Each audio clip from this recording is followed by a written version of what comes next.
అమ్మయ్య! Finally this is my birthday mini vlog. So, అందరూ చాలా పేషెన్స్‌తో వెయిట్ చేసి ఉంటారు కదా! ఐయామ్ సో సారీ పెట్టడానికి చాలా లేట్ అయిపోయింది. ఇంకా నా బర్త్‌డే ఈవినింగ్ కేక్ కటింగ్ రోజైతే నేను ఈ అవుట్‌ఫిట్ అయితే వేసుకున్నాననమాట. నాకైతే చాలా నచ్చింది. అంటే కొంచెం బాగుంది కదా చూడడానికి కూడా. పైగా నాకు వెస్ట్రన్ వేర్స్ అంటే చాలా ఇష్టం అని చెప్పి ఇంకా ఈ అవుట్‌ఫిట్ అయితే తీసుకున్నాను. ఇంకా ఈవినింగ్ కేక్ కటింగ్‌కి అందరిని పిలిచేసాననమాట. అంటే ఫ్యామిలీ, ఫ్రెండ్స్ అందరిని. ఎందుకంటే నాకు అలా చుట్టూ కళకళలాడుతూ ఉంటే ఫుల్ హ్యాపీనెస్ కాబట్టి ఇంక అందరూ వచ్చేసారు. నాకు కేక్ తినిపించేశారు. ఇంకా నేను అందరి దగ్గర బ్లెస్సింగ్స్ తీసేసుకున్నాను. ఫుల్ ఎంజాయ్ చేసేసామన్నమాట ఆ రోజు.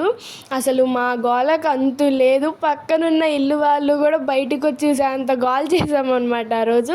ఆ నెక్స్ట్ డే నాకు ఫ్రెషర్స్ ఉన్నా నేను వీళ్ళతో బాగా టైం స్పెండ్ చేశాను. ఇంకా అలా కేక్ తినిపించుకోవడం అయిపోయాక డిన్నర్ కూడా హ్యాపీగా చేసేసాము అనమాట. So thank you so much ఇప్పుడు అందరికీ వచ్చిన వాళ్ళందరికీ. So this is my mini vlog. మీ అందరికీ నచ్చిందని అనుకుంటున్నాను. ప్లీజ్ నచ్చితే లైక్ చేయండి, షేర్ చేయండి, సబ్స్క్రైబ్ మై ఛానల్.